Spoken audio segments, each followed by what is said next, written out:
وَلَنَبْلُوَنَّكُمْ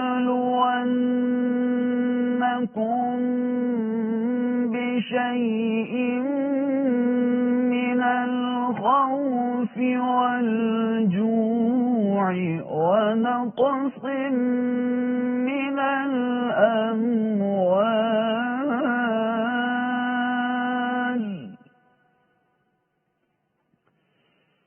وَالْأَنفُسِ وَالثَّمَرَاتِ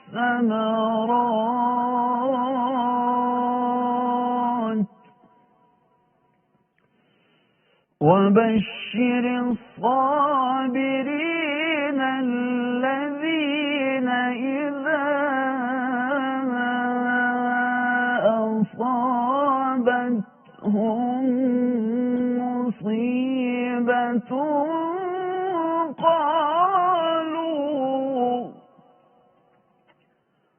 قالوا إِنَّا لِلَّهِ وَإِنَّا إِلَيْهِ راجعون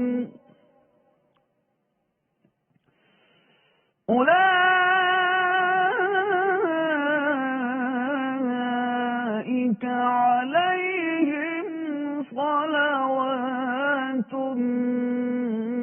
من ربهم ورحمة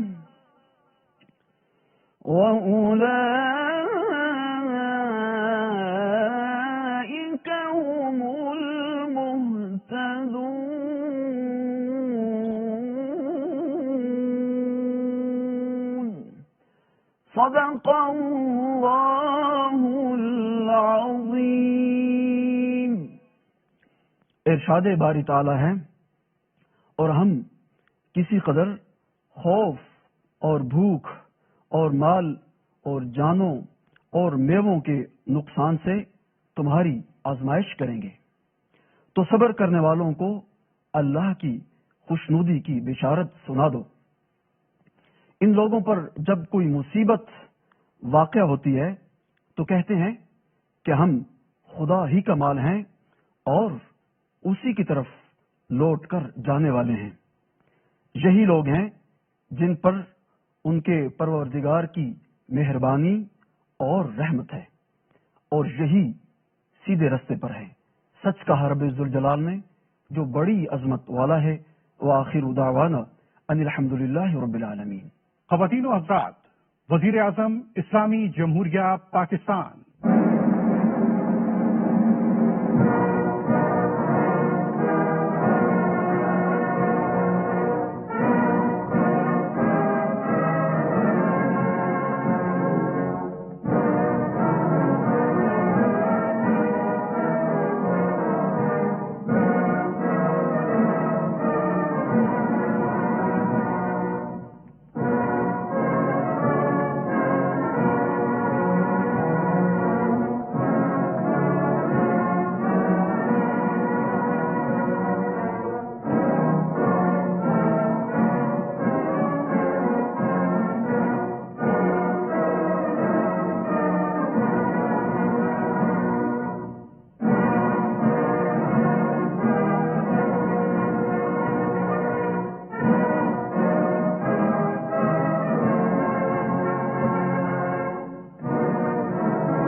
بسم اللہ الرحمن الرحیم۔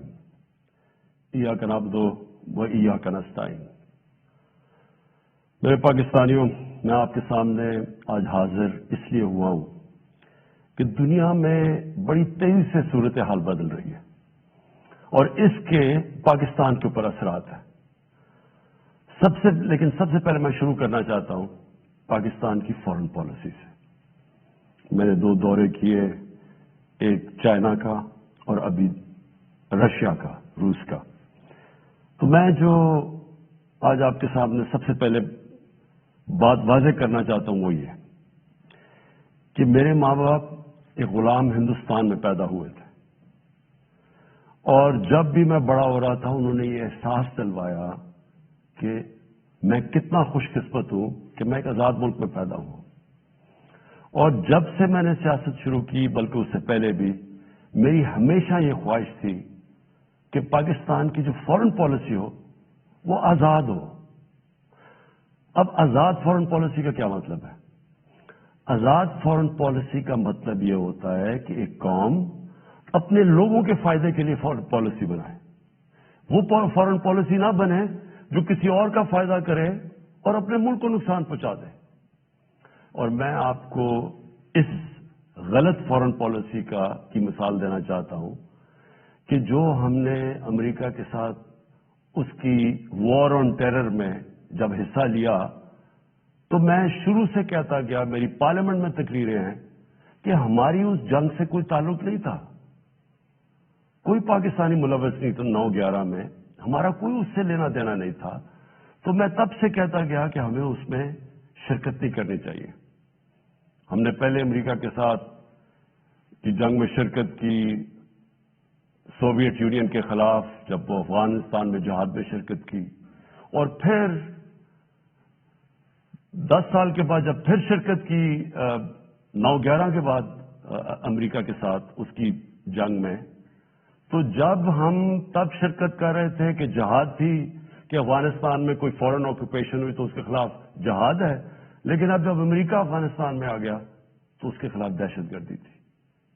اس پالیسی کے میں شروع سے خلاف تھا، اور بدقسمتی سے یہ فورن پالیسی پاکستانیوں کے فائدے کے لیے نہیں کی گئی۔ اس کی وجہ سے 80,000 پاکستانیوں کی شہادتیں ہوئی، ہمارے 35 لاکھ لوگوں کی نقل مکانی ہوئی، قبائلی علاقہ تباہ ہوا، ہمیں $150 ارب سے زیادہ ملک کو نقصان ہوا۔ لیکن جو اس کی سب سے شرمناک بات کیا تھی کہ دنیا کی تاریخ میں پہلی دفعہ ایک ملک کسی کی حمایت میں جنگ لڑ رہا ہے اور وہ ملک اسی ملک کے اوپر بمباری کر رہا ہے۔ ہمارے ملک میں 400 سے زیادہ ڈرون اٹیکس کیے گئے، ہمارے ہی دوست کہ جس کے لیے ہم جنگ لڑ رہے تھے۔ اس سے بھی زیادہ شرمناک چیز کیا ہے کہ ملٹری ڈکٹیٹرز تو ہمیشہ تاریخ ہے پاکستان کی کہ وہ ہمیشہ چاہتے ہیں کہ دنیا ان کو ایکسپٹ کرے، ان کو مانے، ان کو لیجیٹمائز کرے، اور وہ ہمیشہ آسان ہوتے ہیں سپر پاورز کے لیے استعمال کرنا۔ لیکن جنرل مشرف کے دور میں تو صرف 10 ڈرون اٹیکس ہوئے، لیکن جو 2 ڈیموکریٹک لیڈرز آئے، آصف زرداری اور نواز شریف، 10 سال، ان کے 10 سال میں 400 ڈرون اٹیکس ہوئے۔ اب میں سوال یہ، اور میں پھر سے واپس آتا ہوں کہ آزاد فورن پالیسی کیا ہوتی ہے؟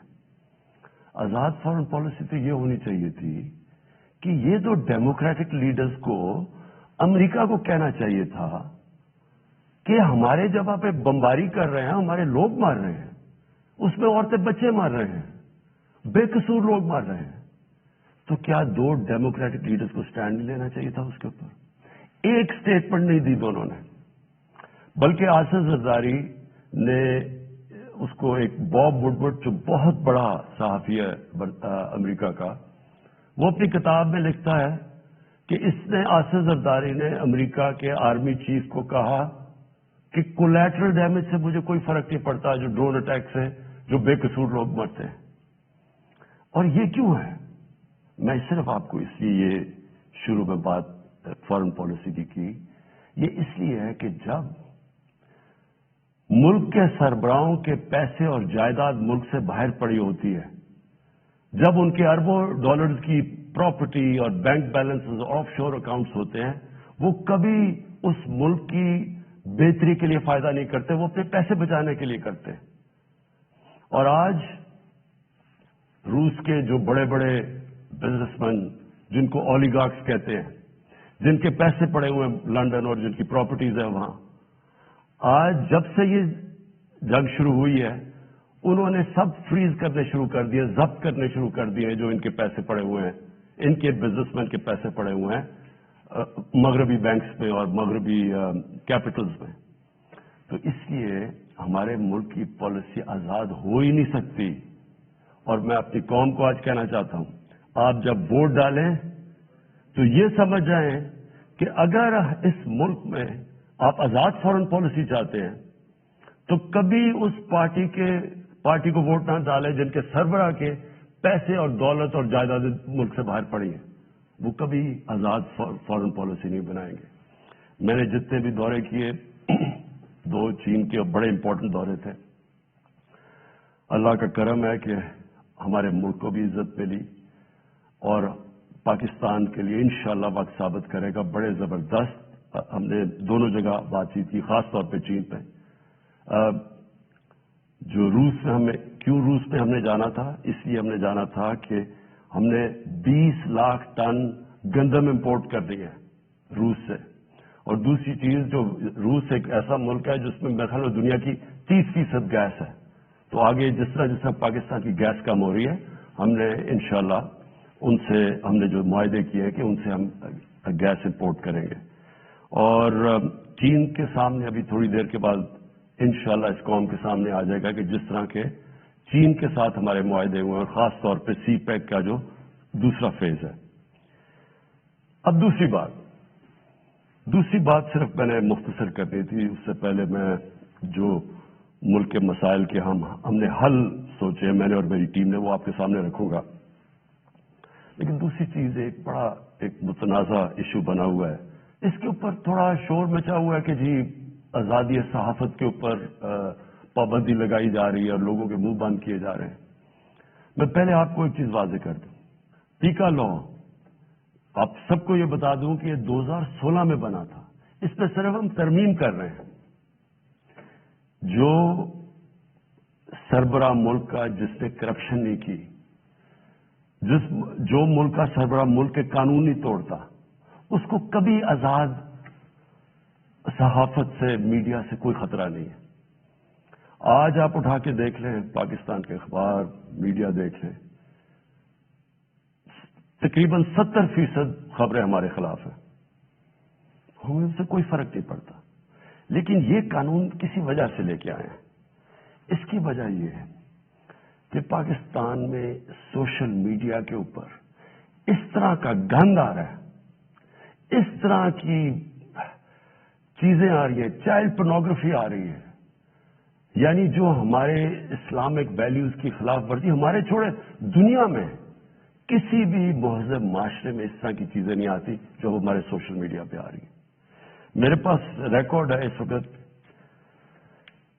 کہ 94,000 کیسز پڑے ہوئے ہیں FIA کے پاس، جس کے اندر گھر کی عورتوں کو تنگ کیا ہوا ہے، ان کے خلاف، اور لوگوں کے گھر اجڑ رہے ہیں کیونکہ گند اچھال رہا ہے، فیک نیوز آ رہی ہے، تصویریں گندی دی جا رہی ہیں. ابھی تک صرف 38 کیسز کا فیصلہ ہوا ہے 94,000 کیسز میں سے. عام لوگوں کو تو چھوڑیں، پرائم منسٹر ایک ملک کو چھوڑے کہ عمران خان ہے یا کوئی بھی ہے، اس کو بھی نہیں بخشا جا رہا. ایک صحافی نے 3 سال پہلے لکھا کہ جی عمران خان کی بیوی گھر سے چھوڑ کے چلی گئی ہے، اور جی عمران خان نے کوئی غلط غیر قانونی کام کیا بنی گالا میں. میں نے عدالت میں کیس کیا. 3 سال ہو گئے ہیں، پرائم منسٹر کو ابھی تک کوئی انصاف نہیں مل رہا. وہی پھر سے صحافی لکھتا ہے اب پھر کہ جی ان کی بیوی گھر چھوڑ کے چلی گئی ہے. ملک کا پرائم منسٹر اگر اس سے یہ ہو سکتا ہے، اس طرح کا اس کے خلاف وہ عورتیں جن کا کوئی سیاست سے تعلق نہیں ہے، تو سوچیں باقی لوگوں کا یہاں کیا ہوگا. یہی صحافی جب اس نے نواز شریف کے دوسرے دور میں اس کے کرپشن پہ لکھا تھا، اس کو 3 دن اس نے بند کر کے ڈنڈے مارے تھے. ہم جا رہے ہیں قانونی طور پہ، اور یہ حال ہے کہ یہاں بھی یہ حال ہے کہ ہمارے ایک وزیر کے خلاف کسی خاتون نے لکھا، اس نے انگلینڈ میں جا کے انصاف لیا، ادھر اس کو فائن کیا گیا. اب مراد صحیح کے خلاف بات ہے، مراد صحیح سوچ رہے ہیں انگلینڈ میں قانون جا کے کیس کرنا.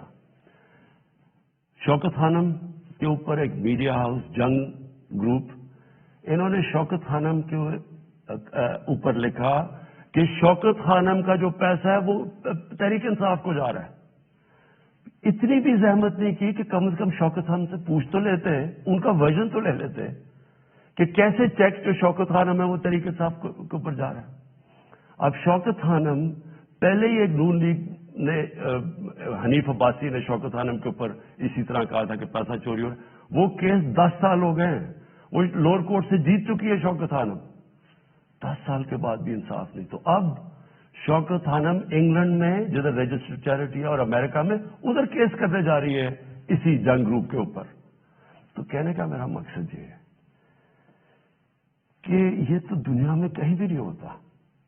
آزادی صحافت کے نام پہ یا مافیاز بیٹھ کے بلیک میل کر رہے ہیں, ان کے ایجنڈے کچھ اور ہیں, یا ایسے صحافی بیٹھے ہیں جو پیسے لے کے یہ ساری گند اچھال رہے ہیں, بلیک میل کر رہے ہیں گورنمنٹ کے اوپر. میں نے آپ کو کہا کہ ساری زندگی میں نے تنقید دیکھی ہے, میں کرکٹ کیپٹن سے مجھے تنقید ہوتی تھی. میں نے سارے مغرب میں دیکھا ہوا ہے کہ کیا ہے. انگلینڈ کے اندر جدھر سے ہم نے جمہوریت کے ویلیوز لے کے آئے ہیں, میں نے انگلینڈ میں ایک کیس لڑا ہے, یہ جو ہر جانے کا کیس, سب سے بڑا ان کا کھلاڑی تھا جس کا میرا کیس ہوا تھا. مجھے پتا ہے کہ کبھی بھی کسی کی جرت نہیں ہو سکتی جو یہاں چیزیں جس طرح کی غیر ذمہ دارانہ چیزیں یہاں آتی ہیں, کسی کی جرت نہیں ہو سکتی کہ یہی جا کے آپ کسی اور جمہوریت کے اندر کریں. تو میں یہ صرف اس لیے کہہ رہا ہوں کہ یہ اس ملک کے لیے اتنا ضروری ہے. مجھے اتنے لوگ کال کرتے ہیں, مائیں کال کرتی ہیں, میسیجز دیتی ہیں کہ کس طرح کے حالات ہو گئے ہیں کیونکہ کوئی پوچھنے والا نہیں ہے. تو اس کے اوپر میں نے صرف یہ کلیئر کرنا تھا کہ اس کا کوئی آزادی صحافت سے تعلق نہیں ہے. جو اچھے صحافی ہیں وہ خوش ہوں گے کہ فیک نیوز ختم ہو, وہ تو ان کی تو کریڈیبلٹی ہوتی ہے کہ صحیح اور اچھی صحافت تو ایک اثاثہ ایک معاشرے کا.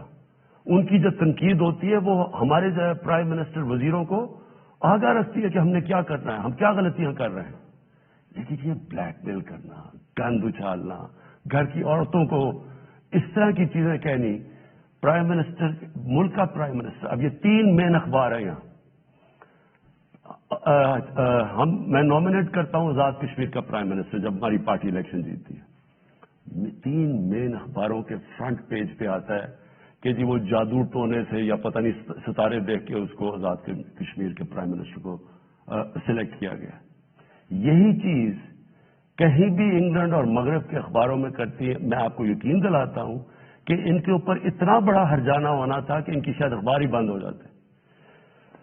اور میں دوسری چیز پہ آنا چاہتا ہوں کیونکہ میں آپ کو یہ بتانا چاہتا ہوں کہ ہم اب ہمارے جو حالات ہیں ان کے اوپر ہم نے اب کیا بڑی محنت کر کے ہم نے کیا تجویزیں سوچی ہوئی ہیں. تو سب سے پہلے کہ میں آپ کو صرف یہ یاد کرانا چاہتا ہوں, اور یہ ضروری ہے یاد کرنا, کیونکہ اگر تو مجھے سوئٹزرلینڈ کی اکانومی ملی ہوتی تو بڑا اچھا ہوتا. آج اسی پر بتاتے کہ وہ حالات تب یہ تھے تو اب آپ نے کیا کیا.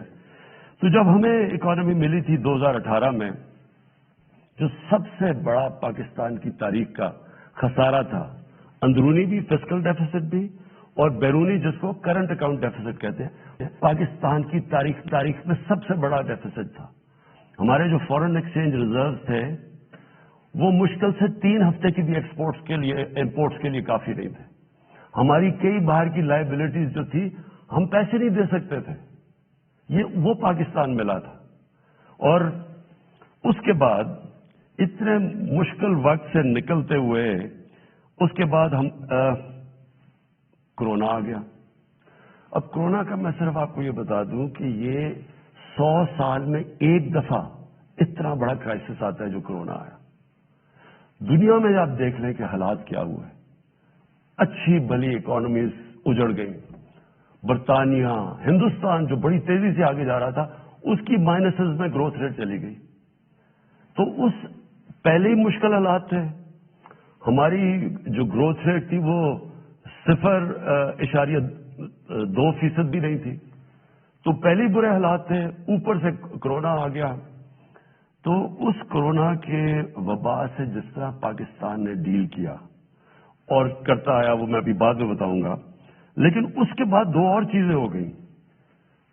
جب کیونکہ پہلے تو کورونا آ کے لاک ڈاؤن ہو گئے، اس کے اپنے مسئلے آئے، اس کے بعد جب لاک ڈاؤن اٹھنے شروع ہوئے تو سپلائی لائنز افیکٹ ہوئی تھی، اس سے ایک کموڈٹی سپر سائیکل کہتے ہیں، یعنی جو کموڈٹیز تھیں وہ تاریخی مہنگی ہو گئی.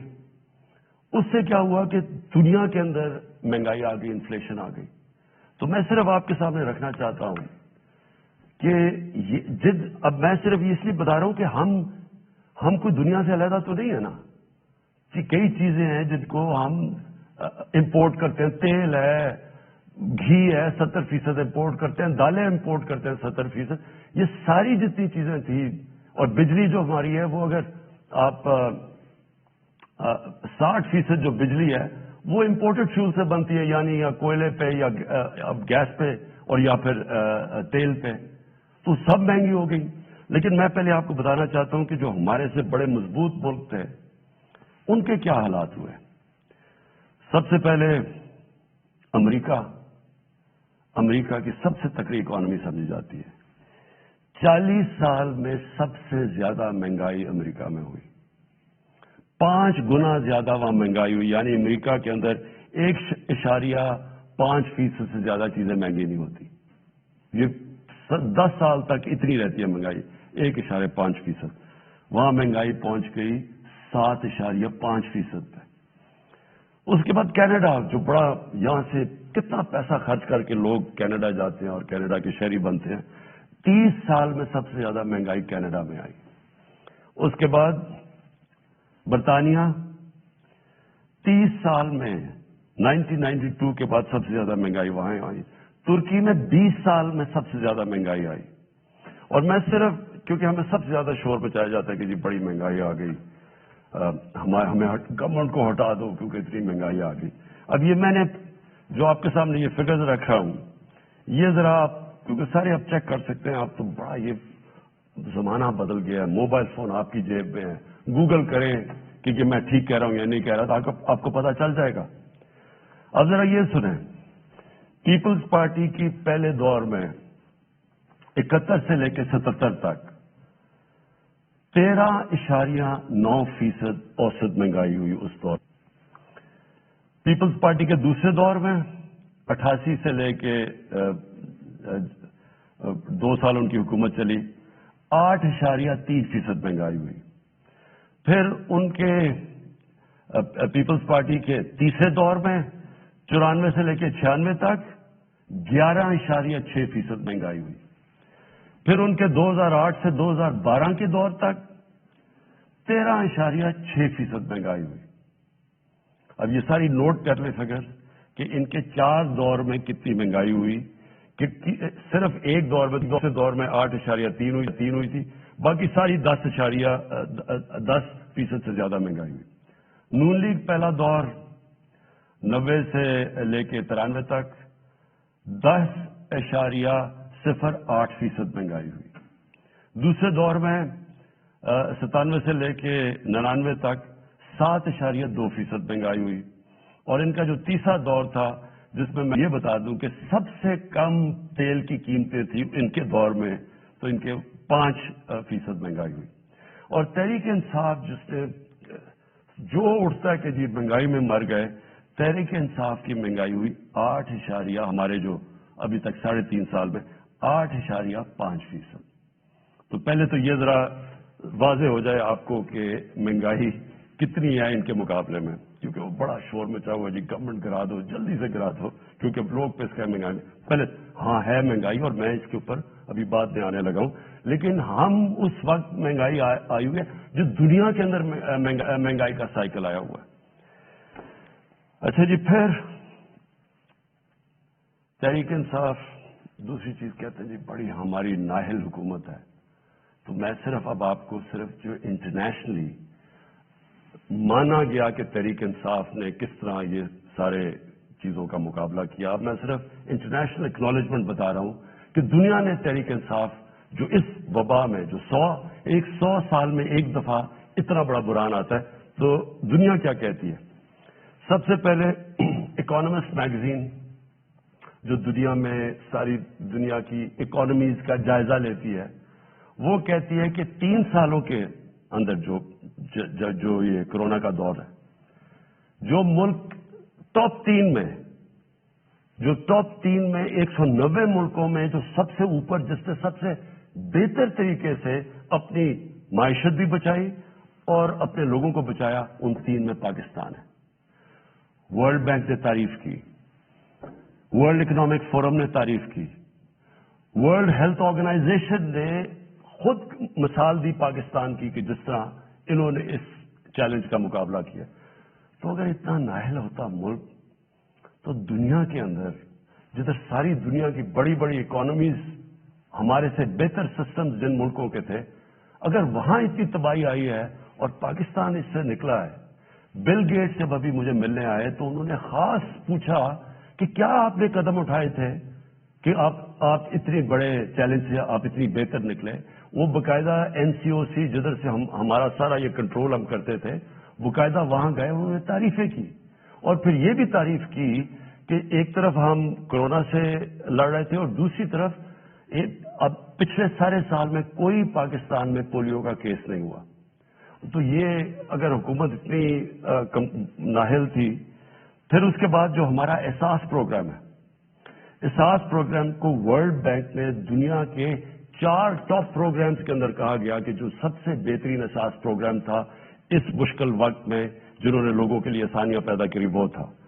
پھر اس کے علاوہ میں صرف ایک اور بھی ایڈ کرنا چاہتا ہوں کہ کبھی ہمارے سے پہلے مجھے بتائیں یہ 2 جماعتیں، کبھی انٹرنیشنلی کسی چیز میں ان کی کوئی تعریف کی گئی ہو؟ کلائمیٹ چینج کے اندر برطانیہ کے پرائم منسٹر نے یونائٹڈ نیشنز جنرل اسمبلی میں پاکستان کی تعریف کی کہ پاکستان جس طرح کلائمیٹ چینج سے جو اگلا بہت بڑا مسئلہ دنیا کو آ رہا ہے، اس نے صرف اور صرف پاکستان کی تعریف کی۔ اچھا جی، اس کے بعد میں جو آپ کے سامنے جو ابھی چیزیں لے کے آ رہا ہوں کہ ہم نے کرنا کیا ہے تاکہ آپ سب، میری ساری قوم تیار ہو جائے اس کے لیے۔ اب اس سچویشن کے اندر اب میں ذرا آپ کو بتاؤں کہ ایک طرف اکانومی کا برا حال تھا، پھر اوپر سے کورونا آ گئی، پھر وہ ایک کے اندر قیمتیں چڑھ گئیں، اور پھر افغانستان کا کرائسس آ گیا۔ افغانستان میں کیا ہوا تھا؟ افغانستان میں لوگوں نے پینک کر کے ڈالر خریدنے شروع کر دیے، ڈالر آ کے انہوں نے پاکستان سے خریدے کیونکہ وہاں لوگوں کو انسرٹنٹی تھی، اس سے پریشر پڑ گیا ہمارے روپے کے اوپر۔ اور اس کے بعد وہ بھی میں بعد میں ہوں کہ اب یوکرین آ گیا، لیکن اس سے پہلے اب سوچے کہ اس ساری چیز میں پاکستان نے اس مشکل وقت میں پاکستان کی جو اکانومی تھی، جو ہماری دولت میں اضافہ ہوا، جو گروتھ ریٹ تھی، اور وہ ورلڈ بینک ویریفائی کر رہا ہے، وہ 5.6% تھی۔ 5.6% نون لیگ کے آخری سال میں تھی، جب انہوں نے خسارہ کر کے، قرضے لے کے اور بڑے خسارے کر کے، جب انہوں نے جو ان کی بیسٹ 5ویں سال میں تھی، وہ تیسرے سال میں تحریک انصاف کے 5.6% تھی۔ یہ ہم نہیں کہہ رہے، یہ ورلڈ بینک نے ویریفائی کی ہے۔ اس کے علاوہ کیا ہوا؟ پاکستان کی دولتوں میں یہ کیسے اتنی زیادہ ہماری گروتھ ریٹ بنی؟ پاکستان کی تاریخ میں سب سے زیادہ ریمیٹنسز بیرون ملک پاکستانیوں نے بھیجی، 31 ارب ڈالر۔ یہ تقریباً 10 ارب ڈالر زیادہ تھی جو کہ ہمارے سے پہلے ریمیٹنس بھیجتے تھے۔ پاکستان کی تاریخ کی سب سے زیادہ ایکسپورٹس کی گئی۔ پچھلے 5 سال میں جو پچھلا نون لیگ کا دور تھا، ایکسپورٹس وہیں کی وہیں تھی۔ میں آپ کے سامنے ایک یہ رکھتا ہوں، یہ میں چاہتا ہوں کہ یہ ذرا آپ گراف دیکھ لیں۔ اس گراف میں آپ کو یہ نظر آئے گا کہ 2000 سے گراف ہے اور 2020 تک۔ اس گراف کے اندر آپ دیکھیں گے کہ یہ روانڈا اسی دور میں کدھر سے کدھر چلا گیا، ویتنام اس دور میں کدھر سے کدھر چلا گیا، چائنا اس کدھر گیا، ہندوستان کدھر گیا، بنگلہ دیش کدھر گیا، اور پاکستان سب سے نیچے۔ یعنی ہماری ایکسپورٹس بڑھی نہیں، اور جب تک ایکسپورٹس نہ بڑھے وہ ملک آگے بڑھ ہی نہیں سکتا۔ تو ہم نے، مجھے اور فخر ہے اس چیز پہ کہ 38 ارب ڈالر کی پاکستان کی تاریخ میں سب سے زیادہ ہم نے ایکسپورٹس کی، ان سارے چیلنجز کے باوجود۔ پھر ہماری جو ٹیکس کلیکشن ہے، کوئی سوچ بھی نہیں سکتا تھا کہ جب لاک ڈاؤن ہوئے ہوں اور اکانومی سلو ہوئی ہو، اس دور میں پاکستان کی جو ٹیکس کلیکشن ہے وہ 6,000 ارب روپے سے زیادہ ہوئی. ریکارڈ ہے پاکستان کی تاریخ میں. اور یہ گروتھ تھی 31% ہماری ٹیکس کلیکشن کی گروتھ ہوئی. اور پھر سے میں ریپیٹ کرتا ہوں، یہ ساری جتنے بھی میں اعداد و شمار آپ کو دے رہا ہوں اپنے موبائل فون کے اوپر، یہ سب چیک کر سکتے ہیں. پھر جو 4 بڑی پاکستان کی فصلیں تھیں، گندم، چاول، شوگر، گنا اور مکئی، پاکستان کی تاریخ میں سب سے زیادہ ان کی پروڈکشن ہی نہیں ہوئی ان 4 کی، کیونکہ ہم نے پیکج دیے ہوا تھا اپنے کسانوں کو.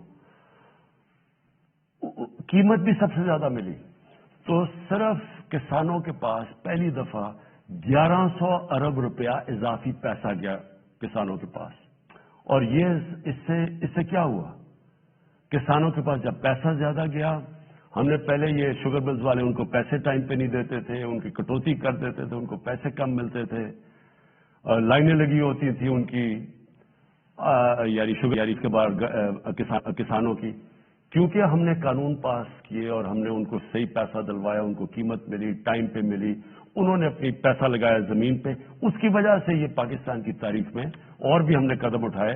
کسان کارڈ ہے، لیکن اس کی وجہ سے ہماری اتنی زیادہ ریکارڈ پروڈکشن ہوئی.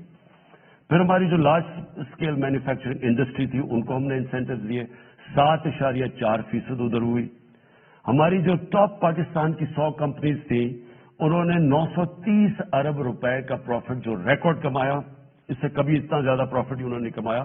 اور میں چاہتا ہوں کہ یہاں لوگ بڑے بڑے منافع کریں تاکہ اور انویسٹرز آئیں، تاکہ اور خوشحالی آئے، تاکہ اور ملک کی دولت میں اضافہ ہو.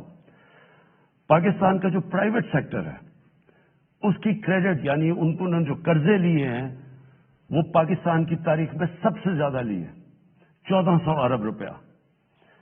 اس کے بعد پاکستان کی جو ٹریکٹر سیل تھی یہ ریکارڈ ہوئی، 20% پچھلے سال سے زیادہ ٹریکٹرز بکے. ٹرکس 81% ٹرکس اور بسیں زیادہ بکی پاکستان میں. ٹیکسٹائل کی ایکسپورٹ پاکستان کی تاریخ میں سب سے زیادہ ہوئی، 16 ارب ڈالر، اور ہماری مین ایکسپورٹ ہی ٹیکسٹائل ہے. تیل کی کنزمپشن، یعنی ہمارا جو تیل 15% بڑھ گئی پاکستان میں تیل کی کنزمپشن. کیوں؟ کیونکہ ایکٹیویٹی بڑھ گئی، بزنس ایکٹیویٹی بڑھ گئی. کنسٹرکشن سیکٹر کے اندر، کیونکہ ہم نے کنسٹرکشن سیکٹر کو اٹھایا تھا سب سے پہلے، اس میں 1500 ارب روپیہ کنسٹرکشن سیکٹر کے اندر گیا. اور جس کی وجہ سے آپ نے دیکھا کہ جو ہمارے روزگار، لوگوں کا روزگار بھی بڑھا. اور پھر جو ہمارا فورن ایکسچینج تھا، جو ہمیں سب سے کم فورن ایکسچینج ریزروز رہ گئے تھے، ہمارے 23.2 ارب ڈالر کے فورن ایکسچینج ریزرو، تقریباً پاکستان کی تاریخ میں سب سے زیادہ ہمارے فورن ایکسچینج ریزروز ہیں. لیکن ہم نے یہ فیصلہ کیا، میرے پاکستانی، ہم نے یہ فیصلہ کیا کہ ہم یہ سمجھ رہے تھے کہ یہ جو ایک دم قیمتیں اوپر گئی ہیں تیل کی اور کموڈیٹیز کی دنیا کے اندر، تو ہم یہ سمجھ رہے تھے کہ اب نیچے آنی شروع ہو جائیں گی. لیکن جو یوکرین کے اندر ہو رہا ہے اور یہ جو جنگ ہوئی ہے، تو اب مجھے خوف ہے کہ یہ، اور ہم نے آپس میں ڈسکس کیا کہ ابھی قیمتیں باہر نیچے نہیں آئیں گی. کیونکہ یہ سب کو پتا ہے کہ جیسی یہ ہوتی ہے جنگ تو تیل کی قیمت بھی اوپر، اور پھر 30% دنیا کی گیس وہاں سے آتی ہے، گیس کی بھی قیمت اور اوپر چلی جائے گی. اور گندم، ہم نے جو روس کو کہا ہوا کہ ہمیں 20 لاکھ گندم چاہیے، تو گندم کی ابھی قیمت اوپر چلی گئی ہے. تو ہم نے ایک فیصلہ کیا، کہ ہم اس ملک میں جو سب سے بڑا مسئلہ ہے اس وقت وہ ہے تیل کا، پیٹرول اور ڈیزل کا. اور ان کی اگر قیمتیں اور اوپر چلی گئیں تو لوگوں کے اوپر اور بوجھ پڑ جائے گا. لیکن میں آج آپ کو یہ بتا دوں کہ پاکستان میں جو آج بھی پیٹرول اور ڈیزل کی قیمتیں ہیں، یہ نوٹ کر لیں. جب اپوزیشن والے یہ کہتے ہیں کہ جی اوہو بڑا مہنگا ہو گیا پیٹرول اور ڈیزل، تب مجھے ذرا یہ بتائیں کہ وہ ان کے پاس اس کا کیا حال ہے؟ ہمیں باہر سے امپورٹ کرنا پڑتا ہے، تیل اوپر چلا جائے، ہم اس کے بعد کیا کریں؟ یعنی اگر ان کے پاس کوئی حل ہے تو ہمیں بتا دیں. کیونکہ اس وقت بھی پاکستان دنیا کے 190 ملکوں میں سے